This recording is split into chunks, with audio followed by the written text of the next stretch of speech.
మదనపల్లి శాసనసభ్యులు భాషా గారికి అదేవిధంగా ఇక్కడికి ఇచ్చేసినటువంటి తెలుగుదేశం జనసేన బీజేపీ నాయకులకు అందరికీ నమస్కారాలు తెలియజేసుకుంటూ మదనపల్లి నియోజకవర్గానికి సంబంధించి 2 సమ్మర్ స్టోరేజ్ ట్యాంకులు ఉన్నాయి. గతంలో కూడా చంద్రబాబు నాయుడు గారు కృషి ఫలితంగానే ఆ సమ్మర్ స్టోరేజీలకి ఇంచుమించుగా 90% వరకు ఇక్కడ పనులు అవుతూ వస్తున్నటువంటి పరిస్థితి.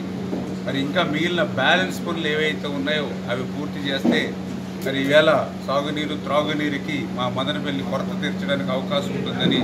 మరి శాసనసభ్యులు గారు ఇచ్చినటువంటి ఏదైతే లెటర్ ఏదైతే ఉందో నేను ఇప్పుడే మా అడ్వైజరు మరి వెంకటేశ్వర గారితో కూడా మాట్లాడడం జరిగింది. ఏదైతే ఈ యొక్క టెక్నికల్గా చూసుకొని ఏమాత్రం అవకాశం ఉన్నా కూడా ఏదైతే హెచ్ఎన్ఎస్ఎస్ పొంగనూరు బ్రాంచ్ కెనాల్ ఏదైతే పనులు చేస్తూ ఉన్నారో ఆ పనుల్లో ఇంక్లూడ్ చేస్తే త్వరితగతంగా ఈ సమ్మర్ స్టోరేజ్ ట్యాంకులు కూడా మనం నీరు అవ్వగలుగుతాం. కాబట్టి ఇప్పుడు మేము సెక్రటరీకి వెళ్ళిన వెంటనే ఈ ఎమ్మెల్యే గారు ఇచ్చిన వినతి పత్రాన్ని పరిశీలించి 100% కూడా అందులో అవకాశం ఉంటే 100% కూడా అందులో పొంగనూరు బ్రాంచ్ కెనాల్ పనుల్లో ఇది కూడా లింక్ చేసుకుని